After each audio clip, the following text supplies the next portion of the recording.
the way it currently stands, forced labor, slavery takes precedence over rehabilitation and public safety.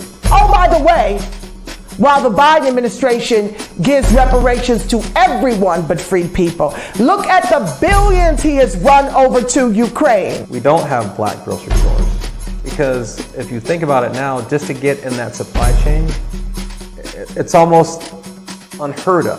They don't want the truth to get out. Okay? I don't want to know what my family did or what all these people did and all this stuff like that. Okay? You read that 500-page report. There's this thing called white superiority and black inferiority. That mindset allows all of the behaviors that we've seen across generations, allows for the construction of these policies and practices and systems and structures that continue to oppress us. This is not a handout. This is a debt that is owed. You know, Allensworth was like the internet of his time in 1904, 1905. The total black population in California is about 2.6 million, and then of that, the descendants compose about 2.2 million of that.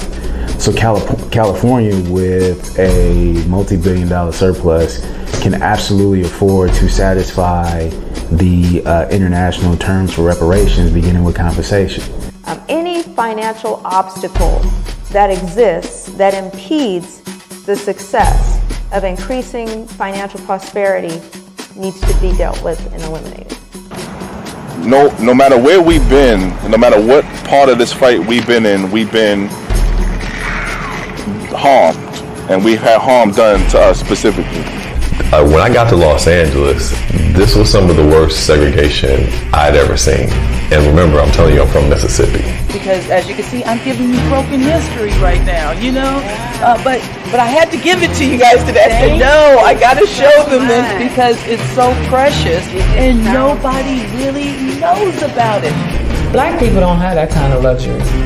Our historically black communities have been redistricted multiple times. Now listen, if you can't handle the TR roof, don't tune in.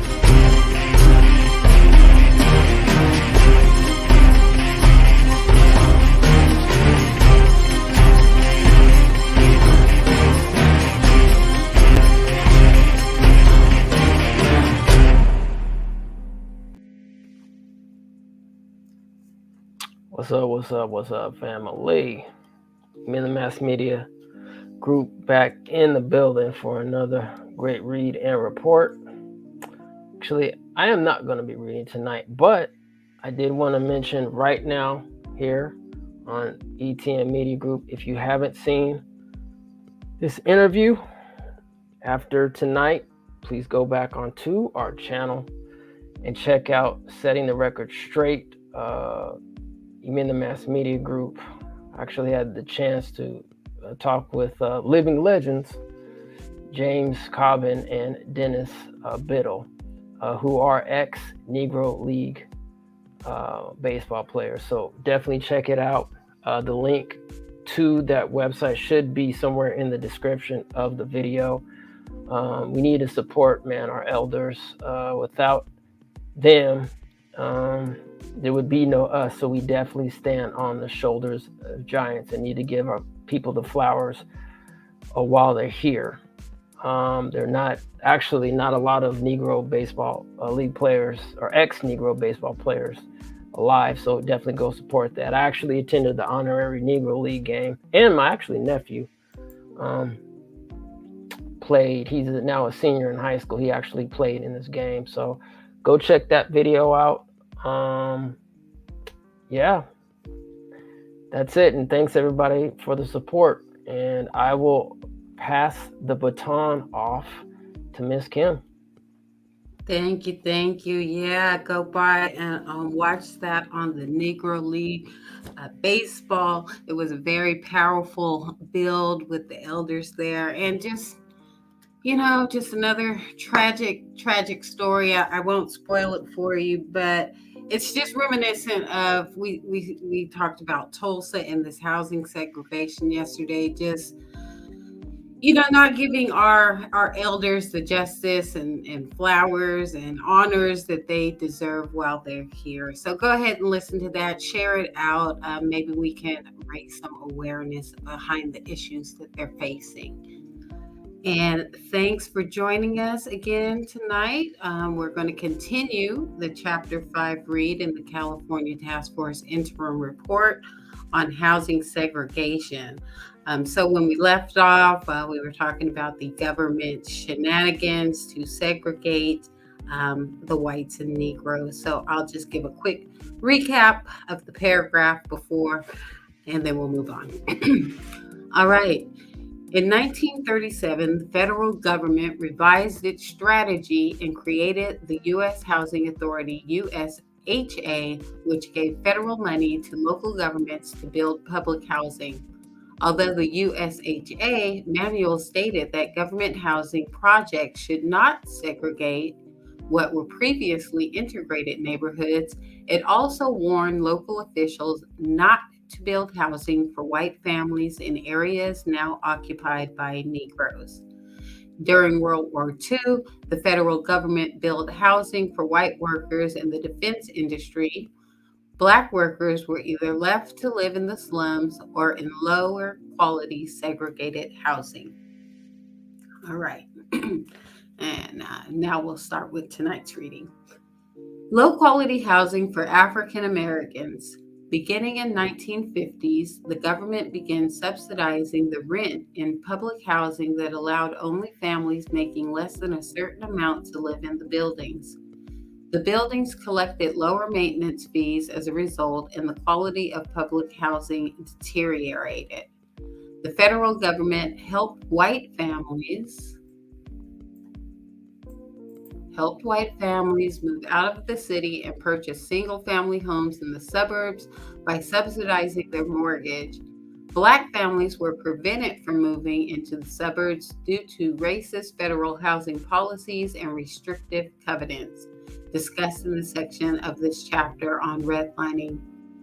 The racially restrictive covenants and racially restrictive covenants.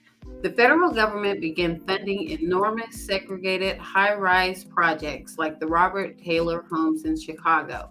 At the same time, a dozen states, including California, required local city approval of public housing projects. In 1971, the Supreme Court ruled that this approval process did not violate the federal Constitution. So middle-class white communities rejected public housing problems. That's the NIMBYs we were talking about yesterday, and NIMBY stands for Not in My Backyard. So didn't want any projects built in their suburbs. By 1973, President Richard Nixon announced that public housing projects were monstrous, depressing places, run down, overcrowded, crime-ridden. In 1984, investigative reporters from the Dallas Morning News visited federally funded developments in 47 metropolitan areas.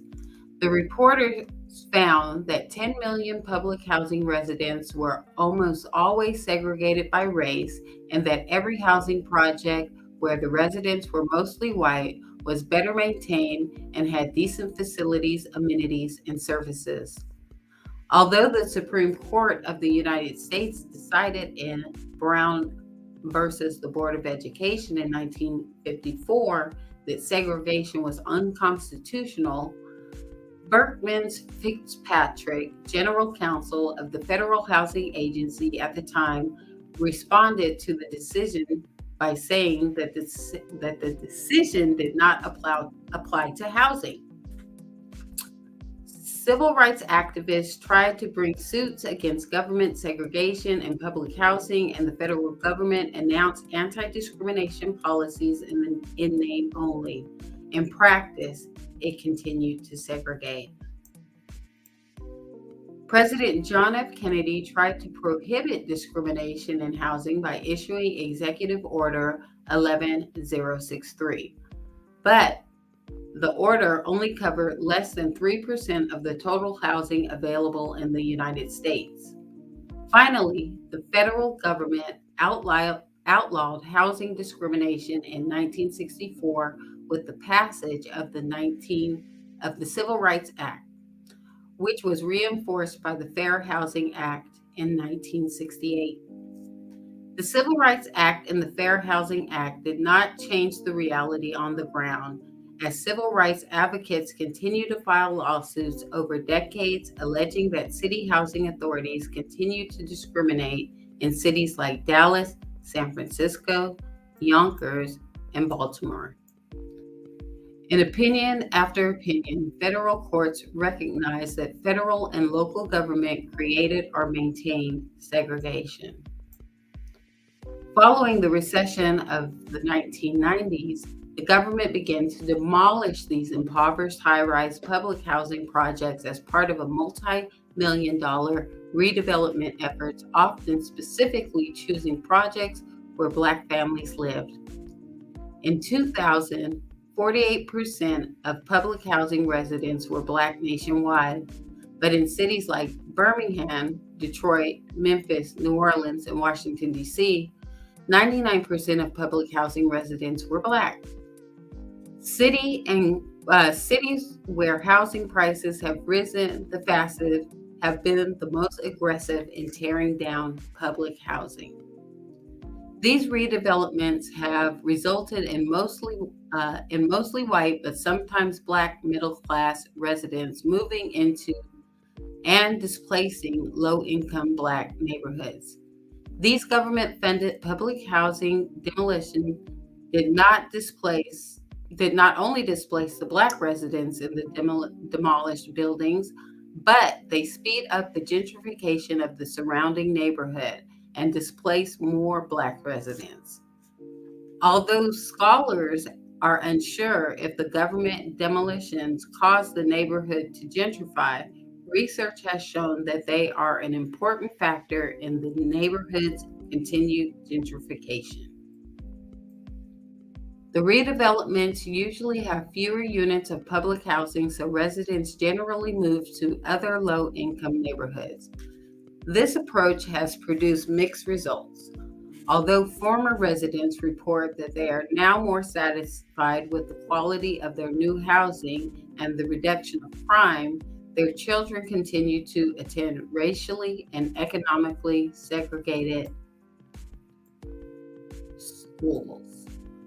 And their health and financial self-sufficiency reportedly did not improve.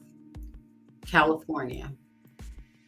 Segregation in California of African Americans intensified during World War II when African Americans arrived to work in the war industries. Unlike on the East Coast and the Midwest, in California, because the Black population in California had been so small, there were no present housing segregation patterns. Federal and local governments created segregation, a blank slate.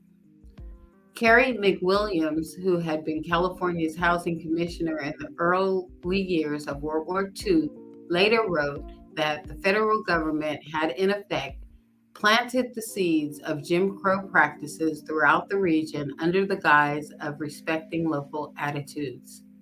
In Northern California, one of the largest shipbuilders in the country during World War II was located in Richmond.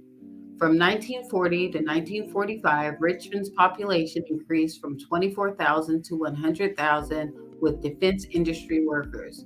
Richmond's Black population increased from 270 in 1940 to 14,000 in 1945. As with the rest of the country, the federal government paid for segregated housing to be built for defense workers during World War II. Housing available only to white workers was more likely to be better constructed, permanent, and further inland. The federal government issued low-interest loans for white homeowners to remodel and subdivide their houses, and lease spare rooms for white workers to move in tenants. Black housing was close to the shipbuilding site, badly constructed, and there simply were not enough of it. While white workers lived in rooms paid for by federal government, black poor workers lived in cardboard shacks, barns, tents, or open fields. By 1947, half of 26,000 black residents of Richmond were living in temporary housing.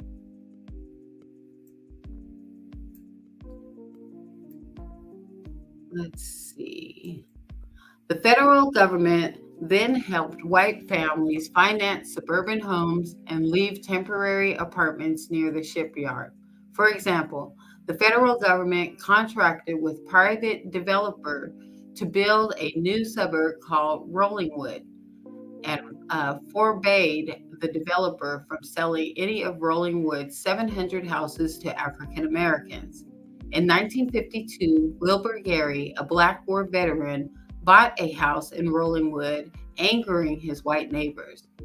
300 white residents gathered in front of his house, shouted racial slurs, and threw a brick through the window and burned a cross on his front lawn. Some black workers bought land in unincorporated North Richmond, but could not get construction loans because, unlike for white Americans, the federal government refused to insure bank loans for Black Americans. That is why I'm working on these housing proposals that we're going to submit to the, working on these housing proposals to submit to the California Reparations Task Force. And one proposal that I have is that our loans must be FHA backed, which is what they're talking about here, backed by the government, as opposed to these third-party predatory lenders that we usually get stuck with. Okay, so let's get back to it. Because unlike for white Americans, the federal government refused to insure bank loans for African Americans. Other Black families moved into the housing projects that white families had left behind. By 1950, more than 3/4 of Richmond's Black population lived in housing projects built during the war. In 1942, the United States Navy demanded that the San Francisco Housing Authority segregate housing built for the 14,000 workers and their families at the Hunters Point Naval Shipyard. The San Francisco Housing Authority announced in 1942 in the selection of tenants, "We shall not, insofar as possible, enforce the commingling of races, but shall, insofar as possible, maintain and preserve the same racial composition which exists in the neighborhood where the project is located." San Francisco built 5 other segregated projects during World War II, 4 for whites only apartments. Redlining. Sorry about that, family. I clicked on the wrong button. Redlining is a hot topic issue. Get me all fired up. All right, let's go back.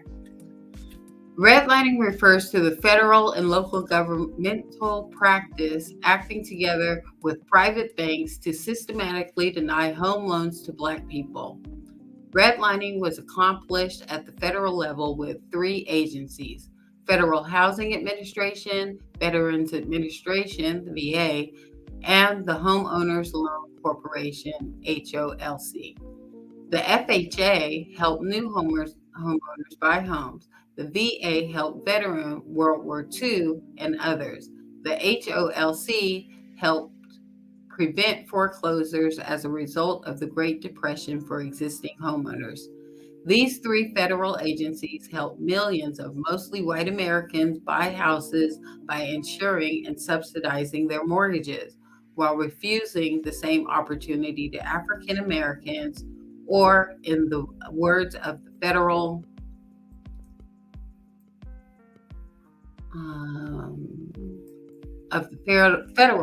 earmarked for white workers only, sat empty as Black workers waited on long waiting lists.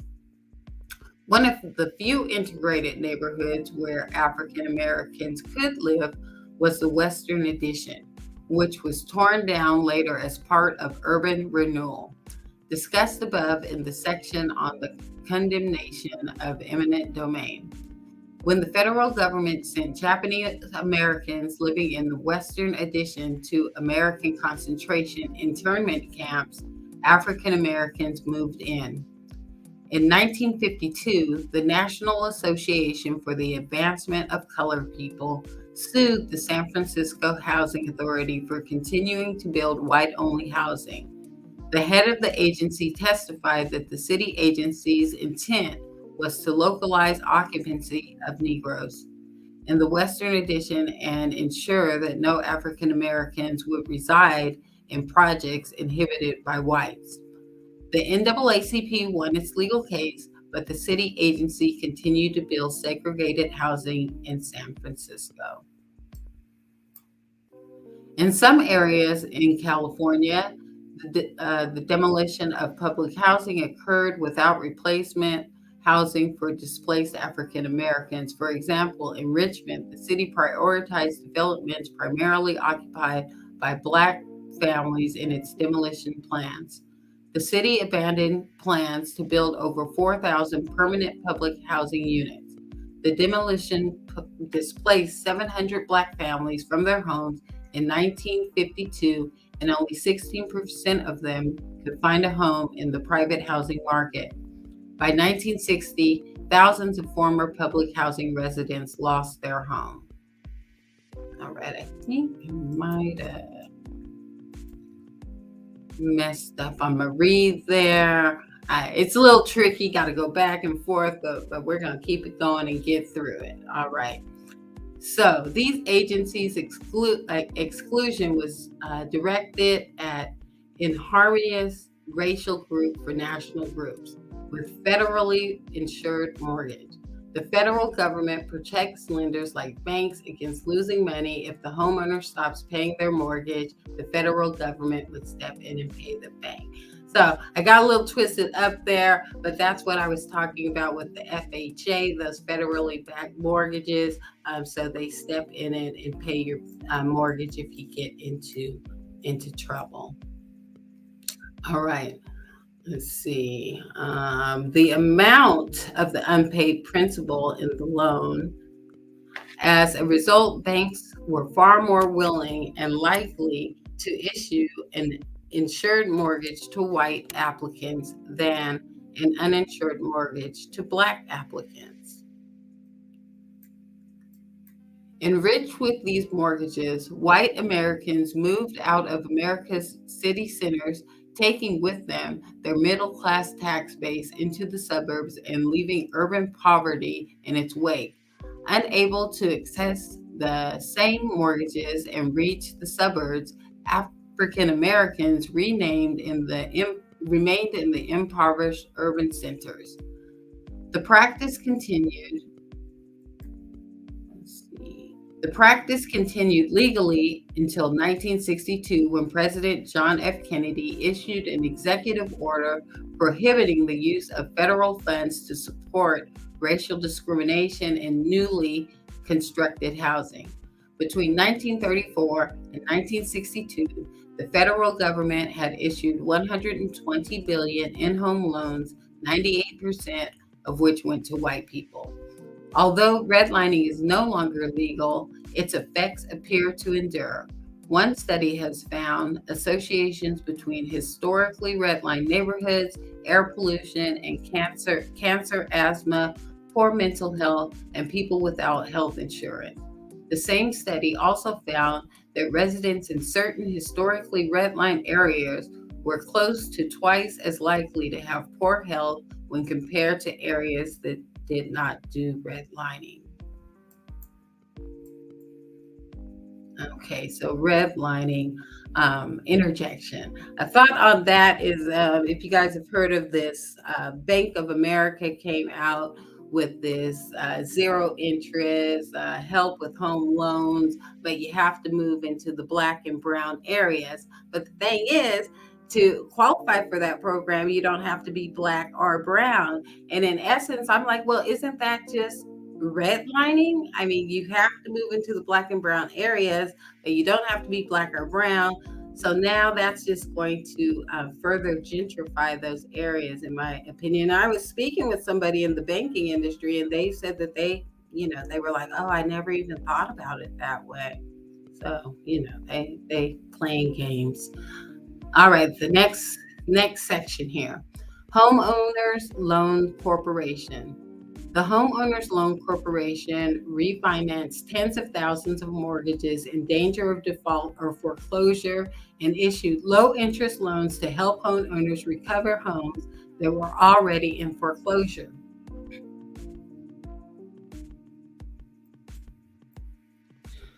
July 1933, June 1935, HOLC used $3 billion to finance more than a million mortgages.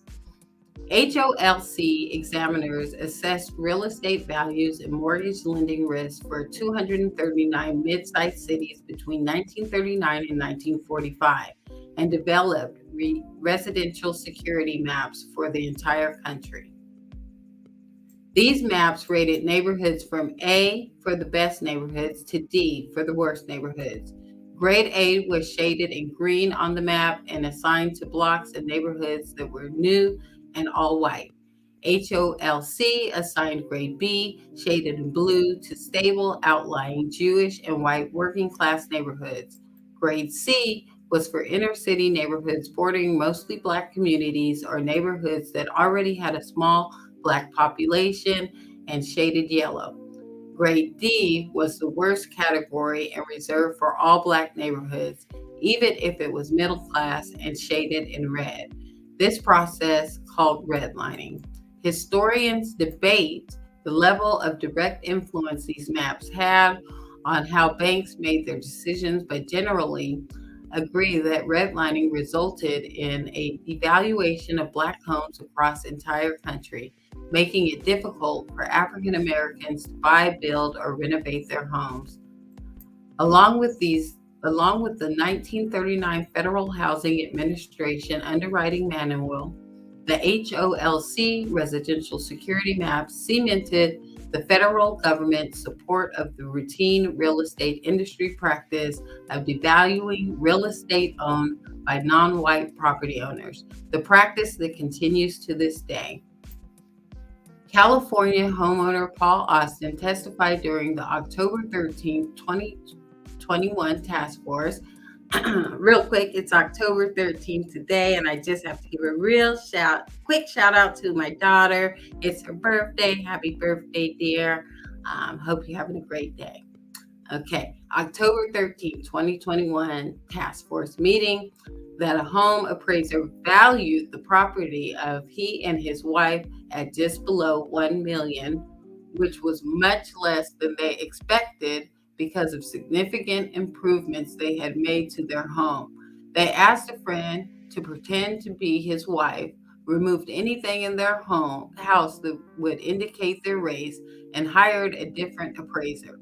The new appraiser valued the property at just less than $1.5 million, which is nearly $500,000 more than the previous estimate. Austin also testified his grandparents migrated from the South to the Marin City area during the 1940s to work in the shipyards, but were trapped in that area because of redlining. He also testified that his parental grandparents secretly purchased land and built a home in Mill Valley because African Americans were not allowed to buy property in the area.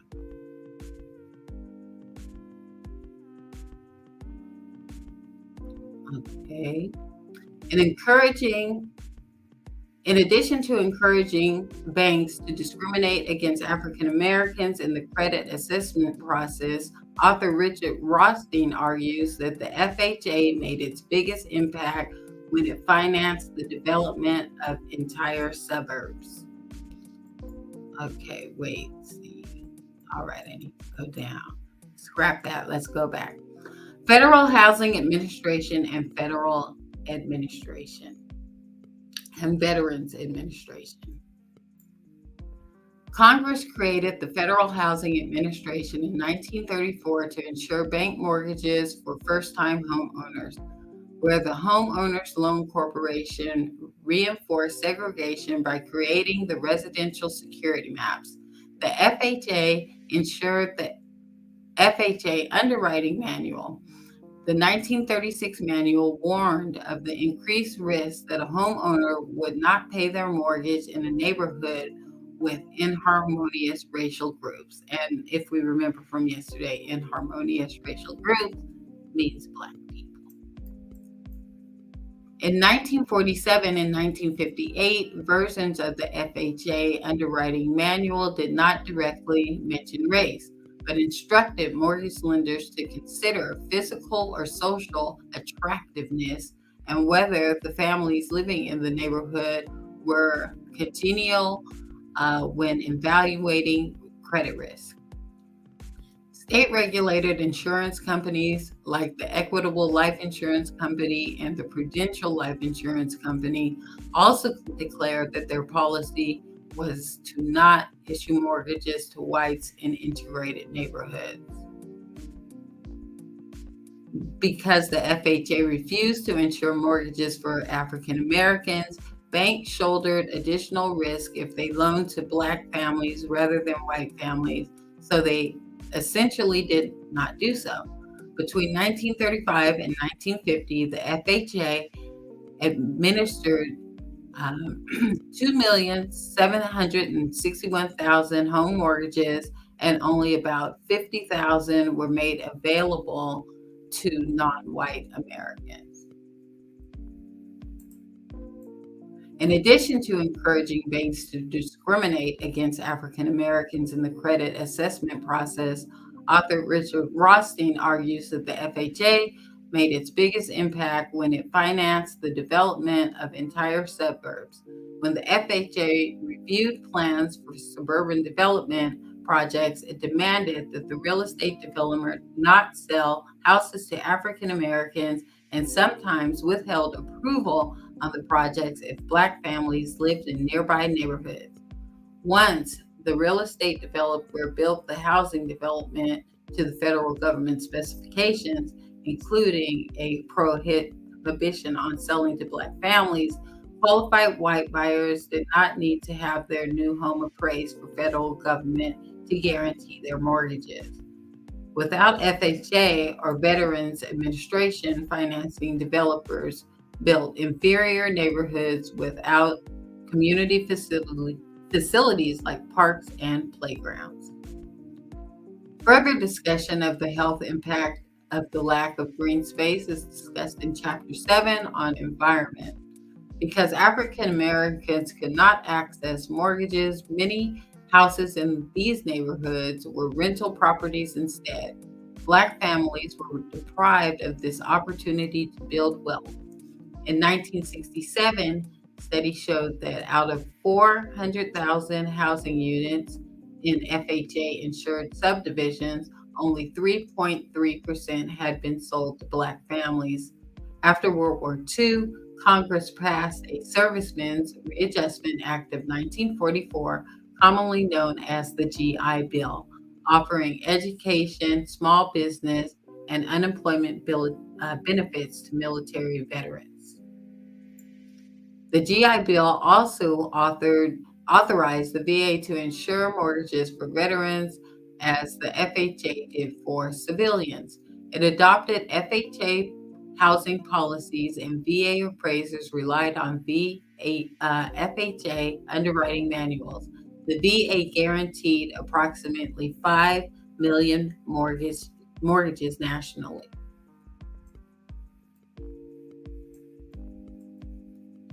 By 1950, the FHA and VA together were insuring half of all new mortgages nationwide.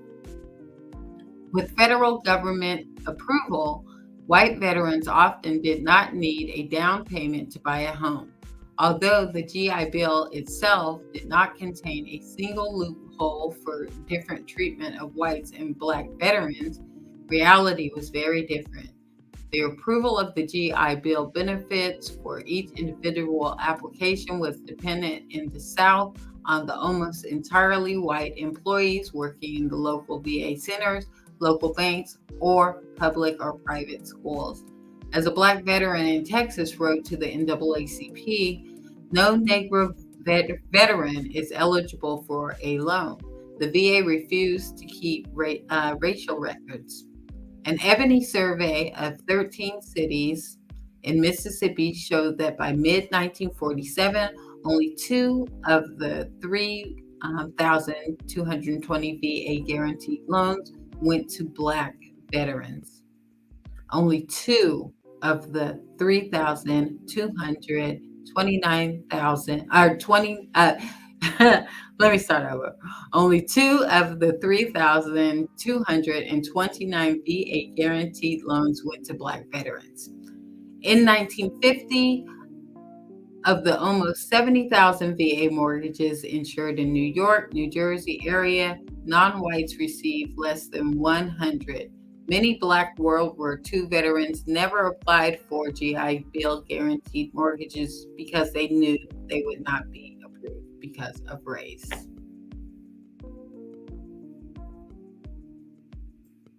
California. The Homeowners Loan Corporation maps describe many California neighborhoods in racially discriminatory terms. In Berkeley, the HOLC characterized an area north of University of California, Berkeley as high yellow C, but for infiltration of Orientals and gradual infiltration of Negroes from the south to the north in Pasadena. The area is favorably located, but is detrimentally affected by 10 owner-occupied Negro families, although the Negro are said to be of the better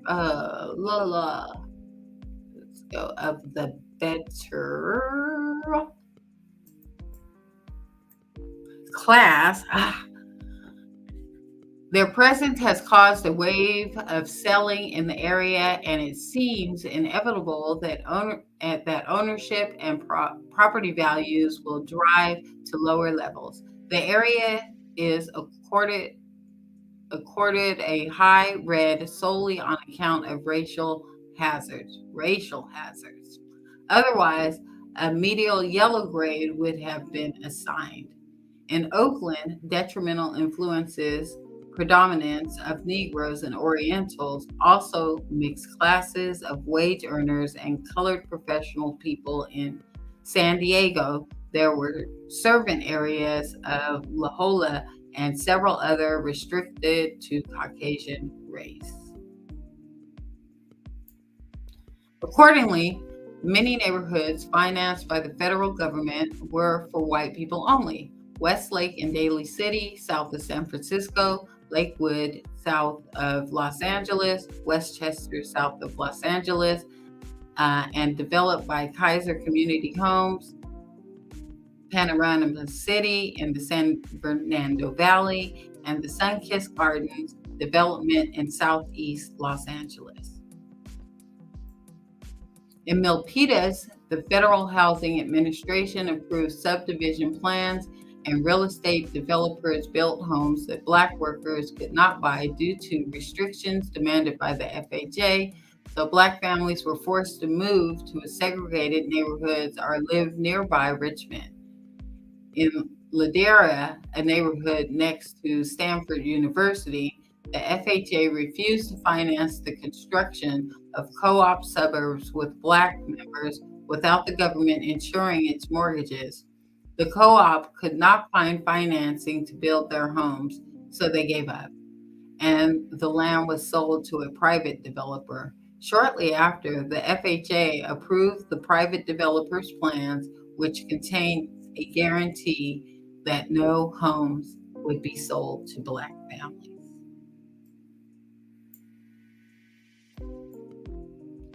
In Northern California, from 1946 to 1960, 350,000 new homes were built with support from the FHA. but fewer than 100 of these homes went to Black families. Not only did federal agencies refuse to insure mortgages to African Americans, they also refused mortgages to white Americans who attempted to live alongside African Americans. In 1954, a resident of the white-only neighborhood of East Palo Alto sold his house to a Black family. This sparked a phenomenon called blockbusting, in which local real estate agents exploited racial fears and manipulated white residents to sell their houses at low price, then reselling the house at a higher price to Black families. As white residents fled the neighborhood, other white homeowners became desperate to sell their homes at even lower prices. A 1970 report concluded that the average markup Black families paid in blockbusted neighborhoods was 80 to 100% higher than neighborhoods not undergoing racial change. In response to blockbusting in East Palo Alto, the California Real Estate Commissioner stated that the commission did not regulate such unethical practices. FHA and Veterans Administration policies discouraged white residents from moving into let's move up a little bit, from moving into neighborhoods in the process of being integrated like Palo Alto at the time. Since the government did not insure mortgages for white families in integrated neighborhoods where Black families live, within 6 years, the population of East Palo Alto was 82% Black, and housing conditions had deteriorated markedly. In another example, in 1958, a Black San Francisco school teacher named Alfred Simmons rented a house with FHA guaranteed mortgage from a fellow white school teacher in the Elmwood district at Berkeley. The Berkeley police chief requested that the Federal Bureau of Investigation investigate how Mr. Simmons came to live in an all-white community, and the FBI referred the case to the U.S. Attorney. The FHA advised the white homeowner that because he rented his house to a Black colleague, any future application from him would be rejected on the basis of unsatisfactory risk determination made by the office on April 30, 1959. Racially restrictive covenants. Racially restrictive covenants are legally binding contracts, usually written into the deed, that prohibit non-white people from living on property or in a neighborhood. For example, a deed in 2010 in Fairhaven, Massachusetts, included the following clause introduced in 1946. That said, the said land shall not be sold, leased, or rented to any person other than that of Caucasian race, or to any entity of which any person other than that of said race shall be a member, stockholder, officer, or director by helping preserve segregation and a system of racial hierarchy. Such covenants are yet another example of the enduring effects of slavery. Racially restrictive covenants began appearing in the late 19th century and were first directed against Chinese and the Punjabi residents in California. By 1900, developers began inserting them into the deeds of homes built in new subdivisions all across the country. Minneapolis, Minnesota had racially restrictive covenants as early as 1910 and late as 1955. Further, between 1923 and 1924, real estate boards in Milwaukee, Detroit, Kansas City, Los Angeles, and other cities prohibited their realtors from selling or renting property in white neighborhoods to African Americans. All right, we're making our way. Just let me get a sip of water here, fam.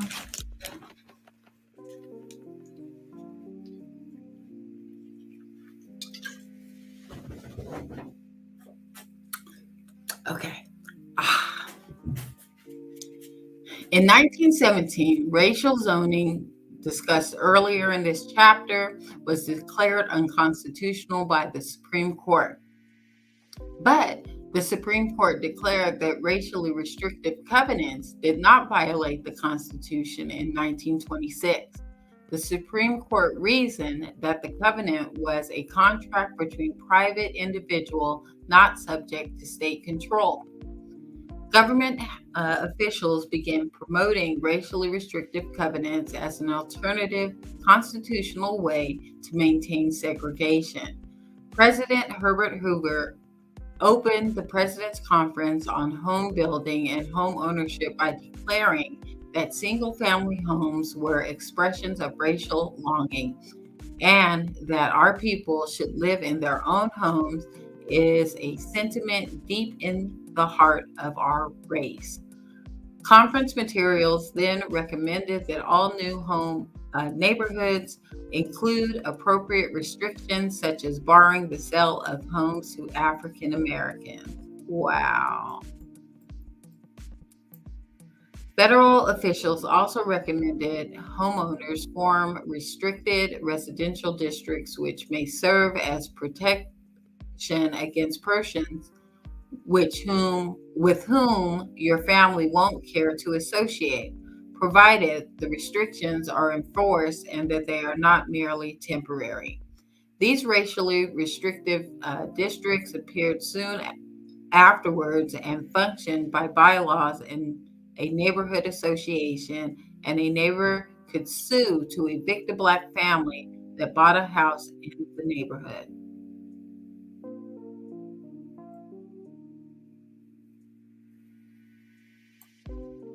Okay. Scholars found that wealthy white communities use restrictive covenants while white working class communities used a combination of violence and covenants to keep African Americans from moving into their neighborhoods. Simultaneously, government actors and real estate agents often use different mechanisms to segregate a neighborhood. The 1936 Federal Housing Administration Underwriting Manual stated that zoning regulations alone are not enough to assure a homogeneous and harmonious neighborhood. Recorded deed restrictions should strengthen and supplement zoning ordinances. Recommended restrictions include prohibition of the occupancy of properties except by the race of which they are intended, and appropriate provisions for enforcement. The 1938 FHA Underwriting Manual clearly states if the neighborhood is to retain stability, it is necessary that the property shall continue to be occupied by the same social and racial classes. The Veterans Administration also recommended and frequently demanded that racial covenants be added into deeds of the mortgages it sponsored. As a result, racially restrictive covenants appeared all over the country. By 1940, according to news reports quoted in 1973 U.S. Commission on Civil Rights report, 80% of homes in Chicago and Los Angeles contain restrictive covenants barring Black families. A survey of 300 developments built between 1935 and 1947 in the suburbs of New York City found that 56% of the 300 developments and 85% of the larger subdivisions had racially restrictive covenants. The University of Chicago subsidized the homeowners association surrounding its campus. From 1933 to 1947, it spent $100,000 on legal services to defend racially restrictive covenants and evict African Americans who moved into the neighborhood. All over the country, white neighbors sued their Black neighbors to prevent them from moving in or to evict them from their legally purchased homes. In 1942, the Oklahoma Superior Court not only declared that the property purchased by Black buyers was void due to racial covenant, but it also ordered that Black buyers to pay for the court costs and the attorney fees of the white neighbors who sued. Mm-mm. In Westlake and Daly City, California, the total fine of $16,000 for selling to a Black family was greater than the typical home sale price.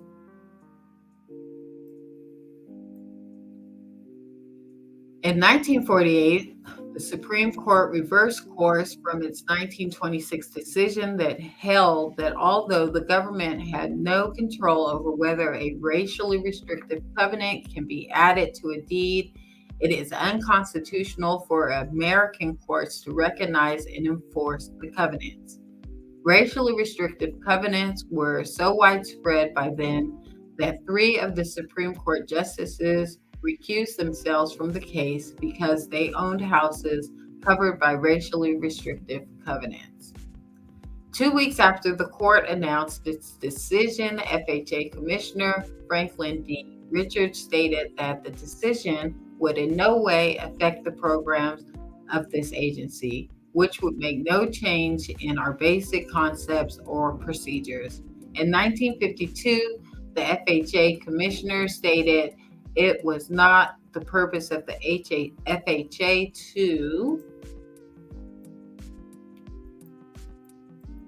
forbid segregation or deny the benefits of the National Housing Act to persons who might be unwilling to disregard race, color, or creed in the selection of their purchasers or tenants.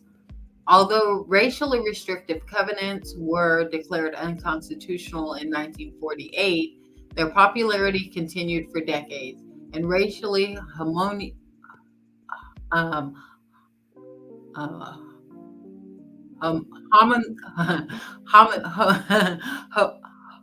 let's see. Well, you see what I'm trying to say. Homogeneous. I think that's it. Homogeneous neighborhoods continued after their covenants ceased to be enforced.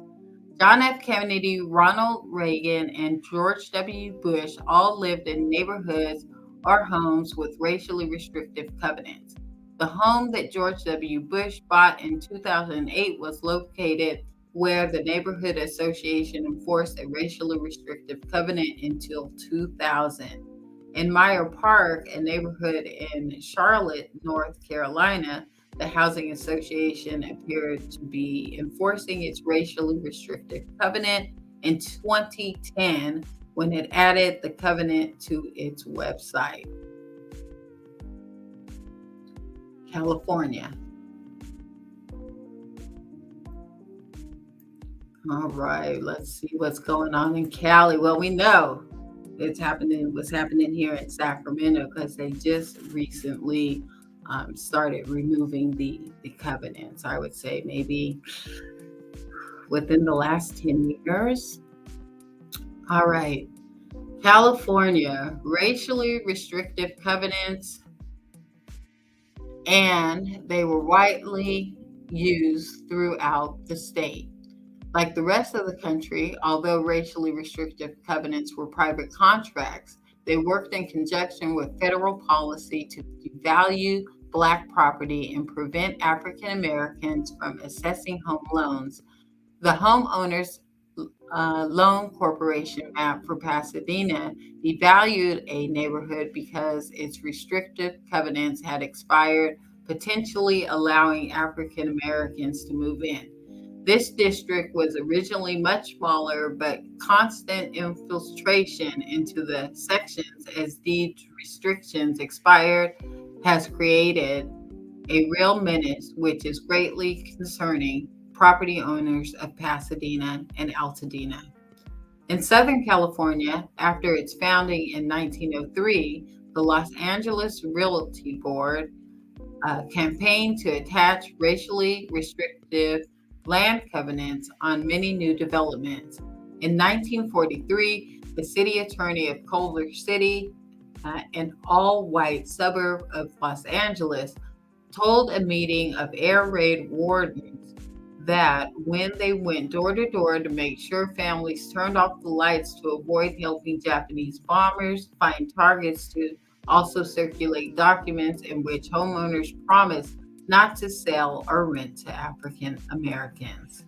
In 2021, AB 1466 was enacted to require county recorders to identify and redact racially restrictive covenants from California real estate records. So that's what I meant, is that they were redacting these covenants from the records and deeds. They weren't enforcing them necessarily, but there were Black homers who received their deeds, and it had these this covenant language in it. It's well documented. Racial terror. Nationally, as discussed in Chapter 3, racial terror, white Americans use racial terror and vigilante violence to prevent African Americans from moving into white neighborhoods. The police often did not investigate or failed to arrest the perpetrators when crosses were burned on lawns, homes were bombed, and Black homeowners were murdered.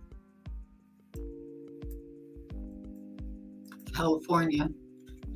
Like elsewhere in the country, white Californians use violence to enforce the racial hierarchy created during slavery by preventing African Americans from moving into desirable white neighborhoods. In fact, violent incidents in California rose in 1950s and 1960s after courts declared restrictive covenants unenforceable.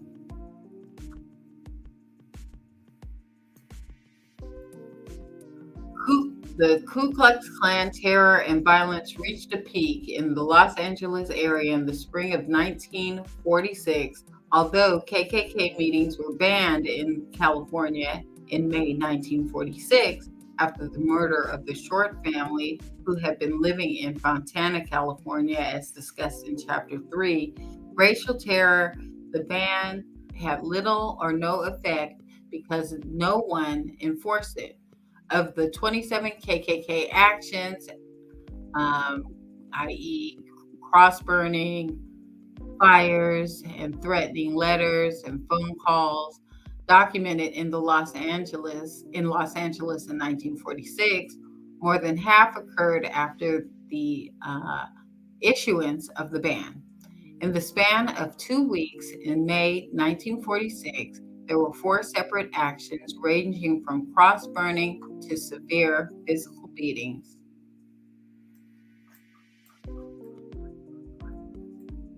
One was targeted at a Black family that lived in an all-white neighborhood, and the others were targeted at other individuals who advocated against restrictive covenants. Law enforcement and the mayor shrugged off the violence as pranks. When concerned residents and members of social justice organizations approached the mayor to address the incidents, the mayor accused them of prejudice against the KKK. Los Angeles continued to be the epicenter of the violence in California, as Black residents who moved into white neighborhoods were met with cross burnings, bombings, rock throwing, graffiti, and other acts of violence. Of the over 100 incidents of move-in bombings and vandalisms that occurred in Los Angeles between 1950 and 1965, only one led to an arrest and prosecution. Los Angeles was not the only area where the KKK attacked Black homeowners. In 1946, for instance, a home built by a Black war veteran was burned down in Redwood City after threats and move-out demands.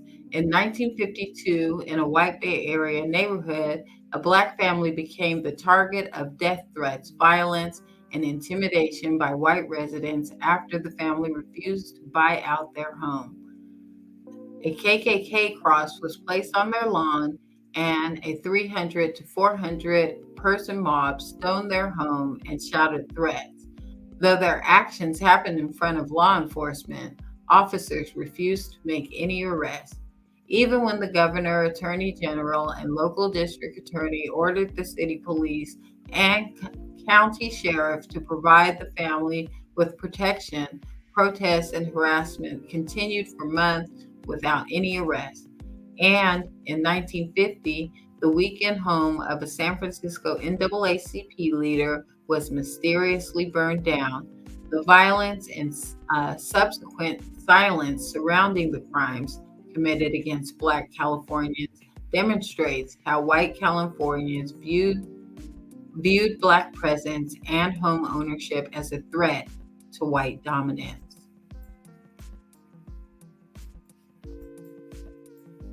Okay, we're on chapter 13, family. Segregation today. Housing segregation today. Housing segregation and its effect have never been eliminated in the United States. The racist housing policies and practices of the federal, state, and local governments have amplified private action and continue to shape the American landscape today. Although residential segregation between Black and white Americans in the United States peaked between 1960 and 1970, America is about as segregated today for African Americans as it was in the 1940s. By contrast, in 2010, the typical white person in a metropolitan region lived in a neighborhood that was 75% white. Even though white areas have become less solidly white since 1980, they have not become significantly more Black. Today, 90% of African Americans live in cities, and 41% of the Black population of American metros live in city neighborhoods that are majority Black.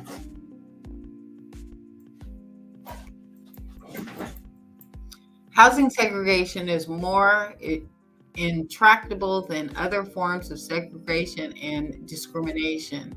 Moving from an urban apartment to a suburban single-family home is more difficult than registering to vote, eating at a restaurant, or even being bused to a nearby school, and requires potentially generations of effort. The Fair Housing Act of 1968 prohibited future discrimination, but did not fix the structures put in place by 100 years of discriminatory government policies. That would be reparations. Interjection, I put that in, but that's how we're going to fix this. Richard Rothstein argues that residential desegregation requires a massive effort of social engineering.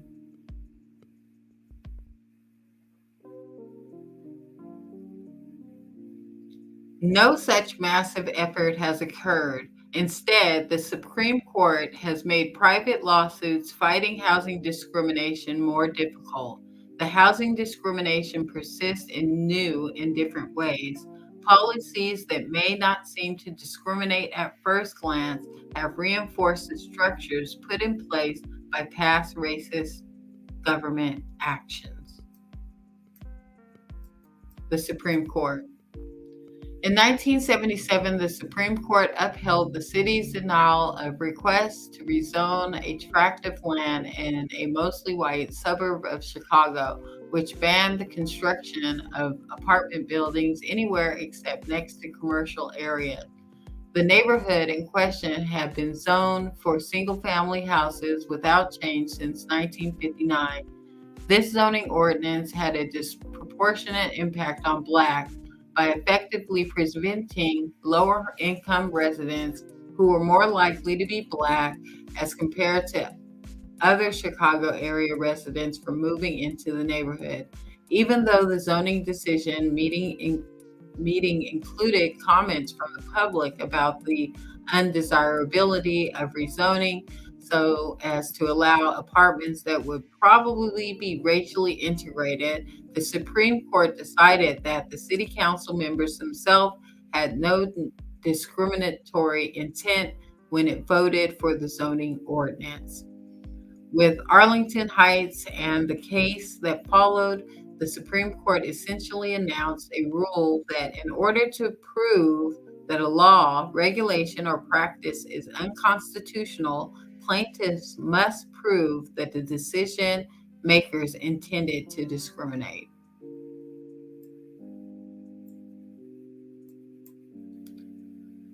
This line of Superior Court cases has made proving current housing discrimination and erasure of the effects of old government policies on housing segregation very difficult. In other words, it very difficult to bring a successful housing discrimination lawsuit.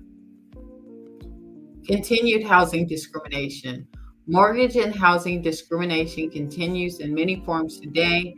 Researchers continue to find that Black residents are charged higher prices for identical units in the same neighborhood as white residents. Lenders use predatory lending practices more often in minority neighborhoods than white neighborhoods. Indeed, homeowners in segregated Black neighborhoods are more likely to have subprime mortgages. And that's what led to the housing crash of 2008. And I'm just letting y'all know that. Oh, here we go. They're saying it here too. Before 2008, Black Latino borrowers were 4 times more likely to receive a more expensive mortgage than white borrowers, a practice called reverse redlining. Big banks across the country used reverse redlining to target communities of color with higher interest rates and fees. Before 2008, banks specifically targeted Black and Hispanic homeowners to advertise toxic subprime mortgages and other predatory practices that triggered the Great Recession. Black homeowners received toxic subprime mortgages at 3 times the rate of white mortgage lendees. In Memphis, employees of Wells Fargo Bank referred to the loans as ghetto loans, and bank supervisors targeted Black zip codes because they believed that residents weren't savvy enough.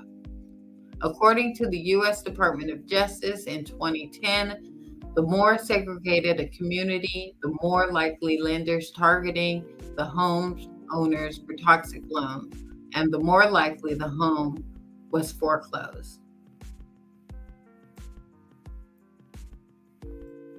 As a result, Black and Latino homeowners were hit particularly hard by the 2008 crisis. From 2001 to 2019, the rate of Black home ownership climbed 5 times as much as the home ownership rate for white families, erasing all the gains made since the passage of the Fair Housing Act of 1968. Homes in Black neighborhoods were more likely to be foreclosed on than homes in white neighborhoods.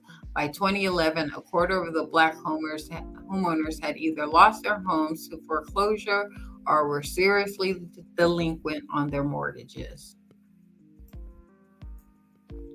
In settling a lawsuit, the countrywide mortgage company, the Federal Security of Housing and Urban Development, said that due to Countrywide's discriminatory practices from Jamaica, Queens, New York to Oakland, California, strong middle-class African-American neighborhoods saw nearly 2 decades of gains reversed in a matter of not years, but months.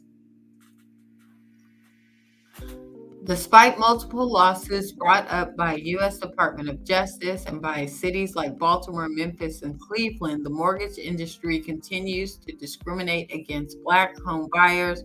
From July 2019 to June 2020, Black mortgage applicants were 2.5 times more likely than white applicants to be rejected for mortgages. Studies continue to show that Black mortgage borrowers pay more in financing fees, mortgage insurance, and property taxes.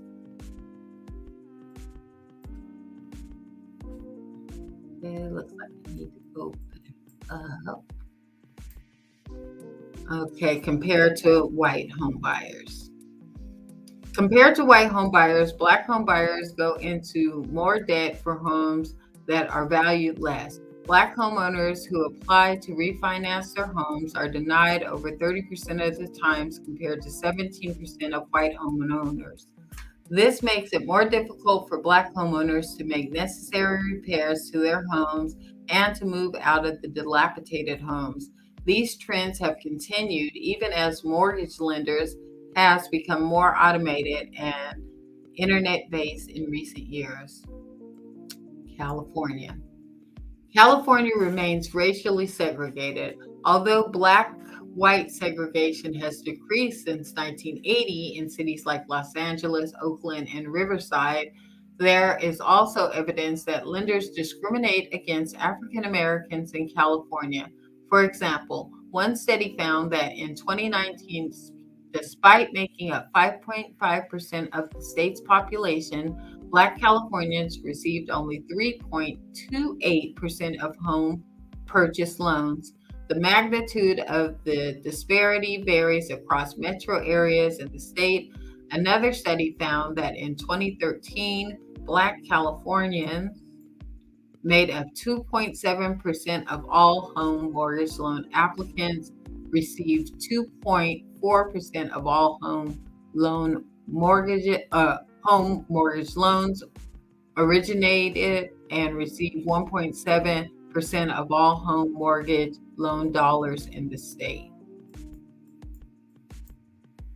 Okay, 14. Effects. Once federal, state, and local governments, along with private actors, segregated the American landscape, they directed resources to white neighborhoods and neglected Black neighborhoods. In 1967, President Lyndon B. Johnson appointed the National Advisory Commission on Civil Disorders to investigate the causes of racial violence in the summer of 1967. The report concluded that segregation and poverty have created in the racial ghetto a destructive environment totally unknown to most white Americans. The subsequent chapters on environment and infrastructure, education and health, labor and wealth will discuss these persisting effects of slavery in detail. Segregated Black communities have less access to public transit and must deal with longer commute times, which contributes to a higher rate of unemployment among African Americans. In the past, local governments delayed providing public services like water and sewage at first. Once the services were eventually provided to Black neighborhoods, they were provided less often. Today, many all-Black neighborhoods depend on aging water and sewage infrastructure and unreliable supplies. Local governments did not invest as much in road and street services in Black neighborhoods, and the roads are less safe for pedestrians and bicyclists. Black communities pay more for energy because they live in older, energy inefficient homes. Oil and gas extractions are more likely to be in Black neighborhoods, leading to environmental pollution. Segregated Black neighborhoods are less likely to have access to parks and green space and are less likely to have tree cover. Tree cover cools neighborhoods during the summer and absorbs air pollution. Higher temperatures during the summers result in more heat-related illnesses, and exposure to more air pollution results in respiratory illness, both which occur more often in segregated neighborhoods. A lack of green space also deprives Black communities, and especially poor Black communities, of the benefits of nature, especially beneficial for child development. Segregation has concentrated poverty in Black and Latino neighborhoods in America and is associated with worse outcomes in almost every aspect of life. Neighborhood poverty rates are 3 times higher in segregated communities of color than in white neighborhoods. Segregation is associated with lower high school graduation, lower earning, and single motherhood among African Americans. Residents of segregated neighborhoods have more illnesses and die younger. Residential segregation is a major contributing factor to the Black and white wealth gap, as discussed in Chapter 13 on wealth. Homes in segregated Black neighborhoods tend to be older, smaller, and on more densely settled lots than in disproportionately white neighborhoods. According to the U.S. Census Bureau, the median home value in majority Black neighborhoods is, let's see here. According to the U.S. Census Bureau, the median home value in majority Black neighborhoods is $1,049,000, while the median home value in neighborhoods that are less than 1% Black is $306,000, approximately. School districts are funded by local tax bases, which are determined by home values. So, Black and Latino segregated local districts receive less funds, fewer resources, and less experienced teachers than white school districts. Further, as Joseph Givens testified during the December 7th, 2021 task force meeting, gentrification has many negative effects on African Americans beyond the obvious displacement of African Americans, such as higher rates of stress and other adverse health effects. Some researchers have argued that segregation plays an important role in the racial disparity among unhoused individuals. Throughout American history, significant numbers of African Americans that have been unhoused, although specific data based on race is not always available. The story of African Americans' experience homelessness has often been left out, underreported, or misrepresented. Many enslaved people seeking freedom became unhoused after escaping bondage. After the Civil War, close to 4 million African Americans were unhoused.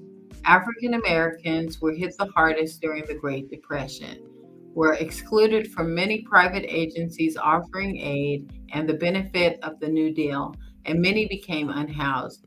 During the post-World War II period, between 9 to 40% of Skid Row residents were Black men, depending on the city. However, the number of African Americans who have been unhoused is relatively small when considering the number of impoverished or unemployed African Americans. Scholars have attributed this to the robust family and neighborhood support systems of Black communities. In the last 50 years, the number of Black unhoused individuals has risen. African Americans now make up 39% of people experiencing homelessness and 53% of families experiencing homelessness with children. Scholars have attributed this to the compounding harms of urban renewal, loss of blue-collar jobs, the crack cocaine epidemic, historical and continued housing discrimination, mass incarceration, lack of access to health insurance and mental health services, and lack of affordable housing.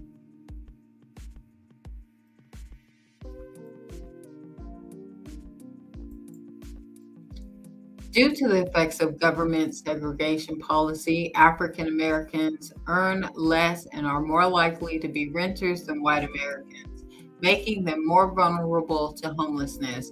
This risk of homelessness is amplified by the fact that Black households are more likely than white households to be extremely low-income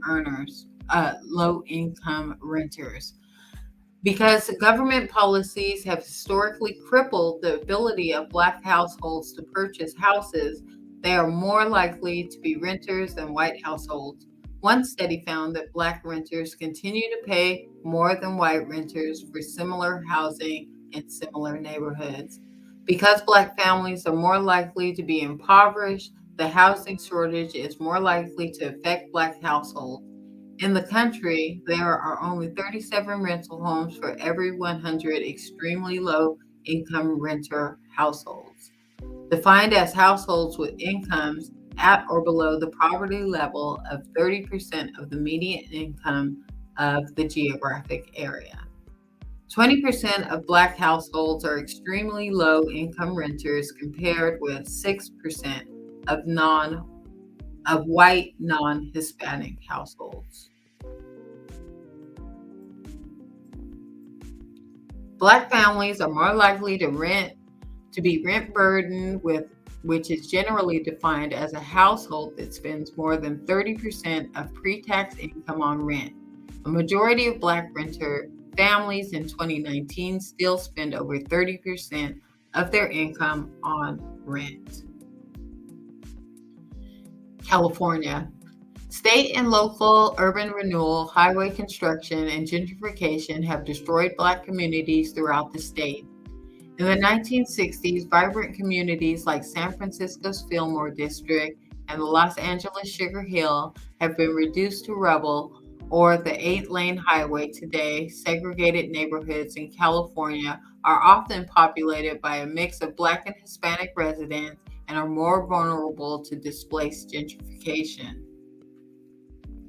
One study found that 5 of the 20 most rapidly gentrifying cities from 2013 to 2017 were in California, San Francisco, Oakland, San Jose, Sacramento, San Diego, and Los Angeles.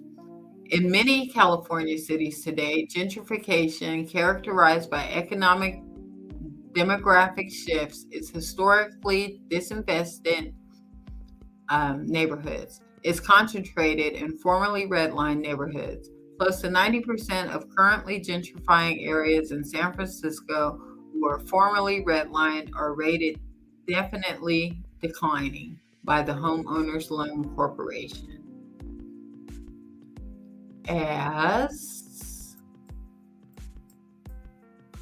Where 83% of gentrifying areas in the East Bay and 87% of gentrifying areas in San Jose. According to the U.S. Census in 1970s, 10% of San Francisco's population identified as Black compared to 5% today.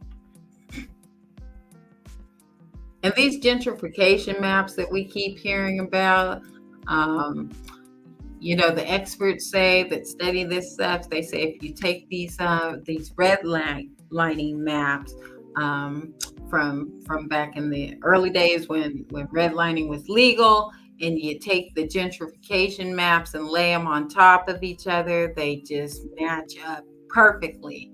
So they are definitely taking over the neighborhoods that we were once forced into, and now they're taking those back. Daryl Owens testified during the December 7, 2021 task force meeting that census data shows that African Americans have been displaced from California for decades. In particular, and more recently, Blacks are leaving Alameda County and Los Angeles County, in addition to the residents who leave the state altogether.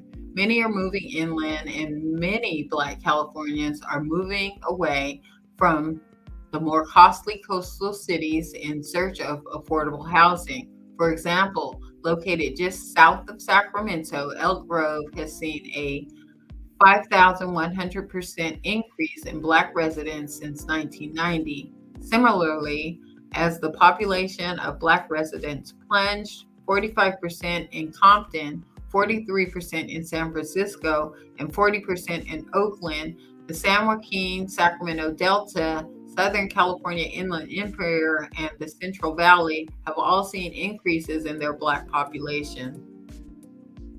Overall, the Black population in California is projected to increase almost 40% between 1999 and 2040, which is slower than the projected total population increase for the state of 72%. Excuse me.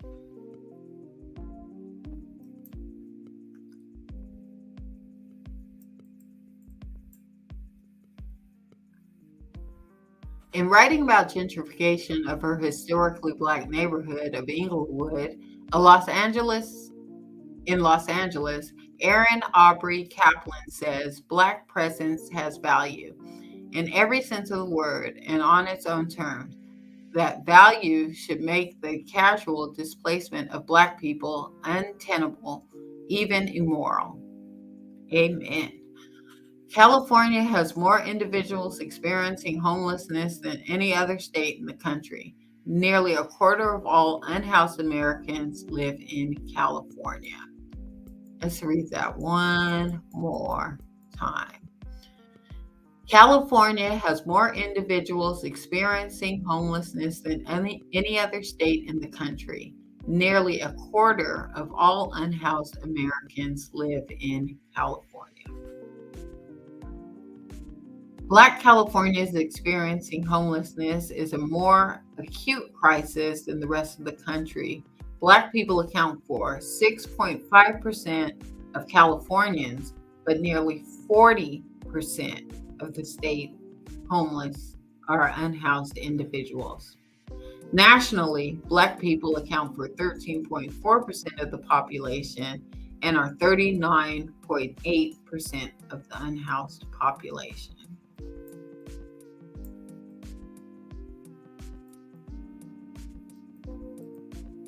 In addition to experiencing homelessness, as with the rest of the country, Black Californians are more likely to be renters than white Californians.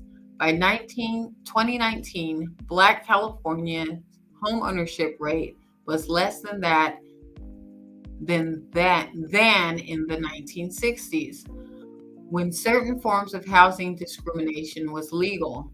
The Black home ownership rate in California has dropped almost 10% since 2004 and has not recovered. 68% of white Californians own a home compared with 41% of Black Californians. One study shows that Proposition 13, which limits property tax for homeowners by essentially freezing property tax assessment at the last date of purchase, has benefited white homeowners more than Black homeowners in California. 58% of the state's Black renters spend more than 30% of their household income on rent. In certain neighborhoods like South Los Angeles, over half of the Black households pay more than 50% of their income on rent. As a likely result, despite constituting 6% of the state's population, Black Californians comprise nearly 40% of unhoused Californians, as Brandon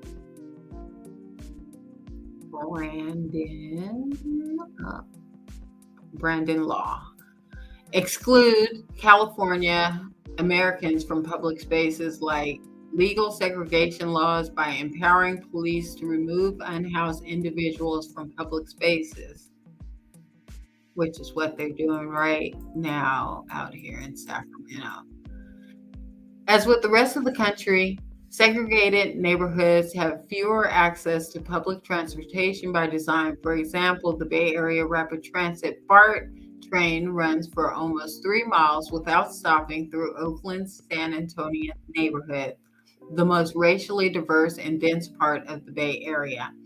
In contrast, Walnut Grove and Pleasant Hill are less than half as dense in comparison, but the BART stations are only 1.75 miles apart.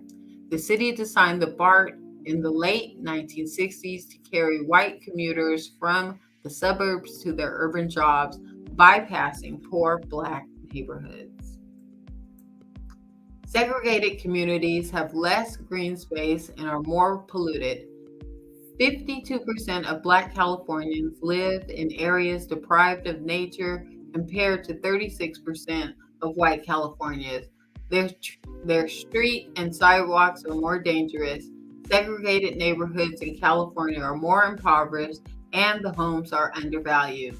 The typical California Black-owned home is worth 86% as much as the typical U.S. home, while the typical white-owned home is worth 108% as much as the typical U.S. home. And a study has found that in Los Angeles, Long Beach, Anaheim, and San Francisco, Oakland, Hayward, metropolitan areas, housing in majority Black neighborhoods are devalued by 17.1% and 27.1% respectively. This makes it particularly vulnerable for gentrification. And 15, the conclusion. The American government reinforced the effects of slavery by maintaining a racialized caste system and effectuating segregation. Federal, state, and local governments across the country and in California, along with private actors, created separate and unequal cities and neighborhoods for Black and white Americans. Led by federal government, local governments passed zoning ordinances, and state courts enforced racially restrictive covenants to exclude African Americans from neighborhoods. These actions were amplified by federal housing policy. When white supremacists burned crosses, bombed houses, harassed and terrorized Black families moving into white neighborhoods, local governments rarely investigated and prosecuted the perpetrators. Funded by the federal government, local governments first built quality public housing exclusively for white Americans, then built and neglected enormous apartment complexes that concentrated poverty in Black neighborhoods. In the last 3 decades, local governments then chose to demolish these housing projects, intensifying gentrification and once again displacing African Americans.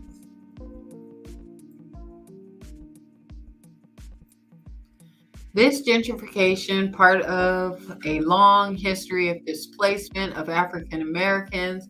Aaron Aubrey Kaplan, a resident of the historically Black neighborhood of Inglewood, California, wrote, quote, "I thought about how fragile my feeling of being settled is. It didn't matter that I own my house, as many of my neighbors do. Gentrification of racism, Jim Crow, disinvestment, and redlining have meant that we don't really control our own spaces." In that moment, I had been overwhelmed by a kind of fear, one that's connected to a historical reality of Black people being run off land that they lived on, expelled by force, high prices, or some whim of white people, end quote. As Kaplan describes, wherever African Americans settled and prospered throughout American history, federal, state, and local governments, along with private actors, used numerous mechanisms, parks, highway construction, slum clearance, and urban renewal to destroy those communities across the country. The federal government helped white Americans buy single-family homes in the suburbs while crippling the ability for African Americans to access home loans and buy houses in the neighborhoods that white families left behind. Almost 150 years of active, conscious federal, state, and local government action and neglect of duty have resulted in compounded harms that are unique to African Americans. Housing segregation stole wealth from African Americans while building wealth of white Americans, discussed in Chapter 13, The Wealth Gap. Once segregated, government actors turned urban Black neighborhoods into ghettos by depriving them of public services, discussed in Chapter 7, Racism and Environmental and Infrastructure. School funding, discussed in Chapter 6, Separate and Unequal Education. That's up next, by the way, family, Chapter 6. Yamoya will be taken back over on that tomorrow as the marathon continues and as I continue and with this, and encourage polluting industries to move in, discussed in Chapter 7, Racism in Environment and Infrastructure. As a result, African Americans suffer higher rates of asthma and other diseases, discussed in Chapter 8, Pathologizing the Black Family. Housing segregation particularly created the foundation of exacerbated the over-policing of Black neighborhoods, resulting in injury and death of African Americans at the hand of police, discussed in Chapter 12, Mental and Physical Harm and Neglect. These harms have never been adequately remedied.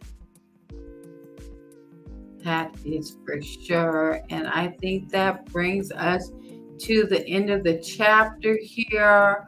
There's some appendix charts. If you take a look at the thing there, particularly interesting to me is Table 2, the gap in the Black home ownership rates and white home ownership rates. If we take a quick look at that, and let's just go to Sacramento since that's where we're sitting this evening.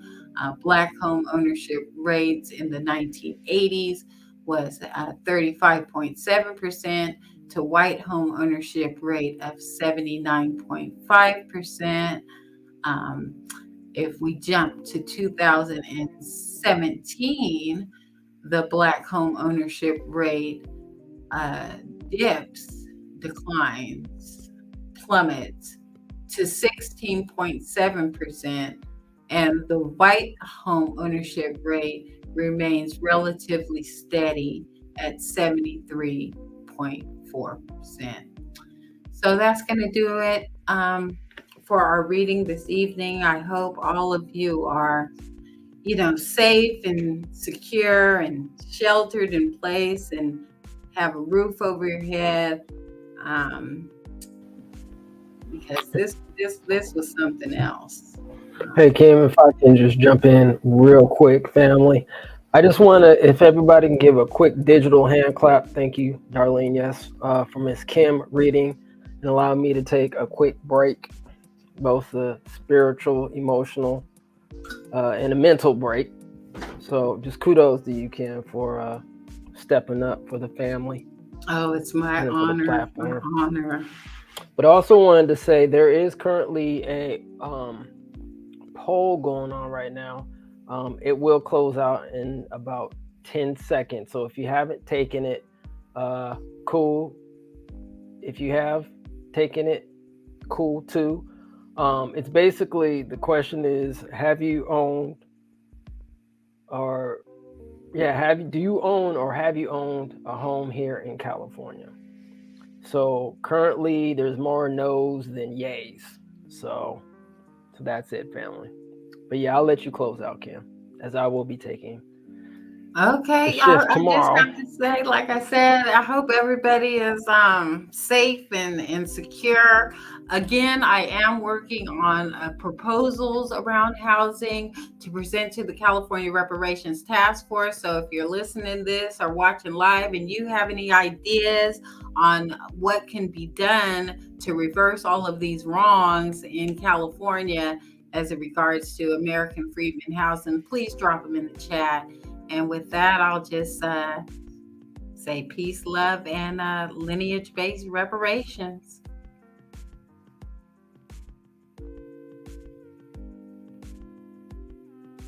Night, fam.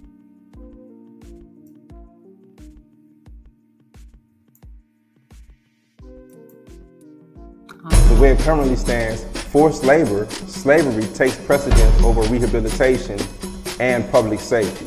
Oh, by the way, while the Biden administration gives reparations to everyone but free people, look at the billions he has run over to Ukraine. We don't have Black grocery stores because if you think about it now, just to get in that supply chain, it's almost unheard of.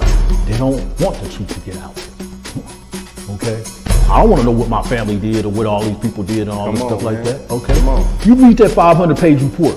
There's this thing called white superiority and black inferiority. That mindset allows all of the behaviors that we've seen across generations, allows for the construction of these policies and practices and systems and structures that continue to oppress us. This is not a handout. This is a debt that is owed. You know, Allensworth was like the internet of his time in 1904, 1905. The total black population in California is about 2.6 million, and then of that, the descendants compose about 2.2 million of that. So California, with a multi-billion-dollar surplus, can absolutely afford to satisfy the international terms for reparations, beginning with compensation. Any financial obstacle that exists that impedes the success of increasing financial prosperity needs to be dealt with and eliminated. No matter where we've been, no matter what part of this fight we've been in, we've been harmed, and we've had harm done to us specifically. When I got to Los Angeles, this was some of the worst segregation I'd ever seen. And remember, I'm telling you, I'm from Mississippi. Because as you can see, I'm giving you broken history right now, you know? But I had to give it to you guys today. I said, no, I got to show them this because it's so precious and nobody really knows about it. Black people don't have that kind of luxury. Our historically black communities have been redistricted multiple times. Now listen, if you can't handle the TR roof, don't tune in.